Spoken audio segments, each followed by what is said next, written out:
நடைபெற்று வரக்கூடிய திமுக முப்பெரும் விழாவில் பங்கேற்று பேசிய எஸ் பழனிமாணிக்கம் உதயநிதி ஸ்டாலினை துணை முதலமைச்சராக்க வேண்டும் என்று வலியுறுத்தியிருக்கிறார். அவர் பேசியதை தற்போது பார்க்கலாம். யாரை கழகத்தில் முன்னிலைப்படுத்தினால் பொதுமக்களை கவர முடியுமோ, கழக தோழனை வெறியோடு கட்சி வேலை செய்ய சொல்ல முடியுமோ அவர்களைத்தான் நான் முன்னிறுத்த வேண்டும்.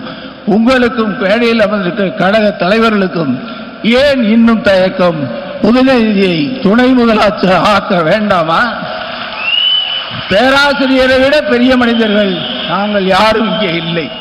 பேராசிரியர் தலைவர் தளபதி அவர்களை எவ்வளவு பெரிய மனத்தோடு துணை முதலமைச்சராக ஏற்றுக்கொண்டார்கள். நாங்கள் ஏற்றுக்கொள்வோம். காலந்தாழ்த்தாதீர்கள். நன்றி, வணக்கம்.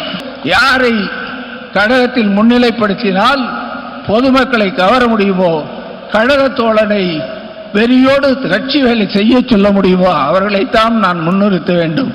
உங்களுக்கும் பேடையில் அமர்ந்திருக்கிற கழக தலைவர்களுக்கும் ஏன் இன்னும் தயக்கம்? உதயநிதியை துணை முதலமைச்சர் ஆக்க வேண்டாமா? பேராசிரியரை விட பெரிய மனிதர்கள் நாங்கள் யாரும் இங்கே இல்லை. பேராசிரியர் தலைவர் தளபதி அவர்களை எவ்வளவு பெரிய மனத்தோடு துணை முதலமைச்சராக ஏற்றுக்கொண்டார்கள். நாங்கள் ஏற்றுக்கொள்வோம். காலந்தாழ்த்தாதீர்கள். நன்றி, வணக்கம்.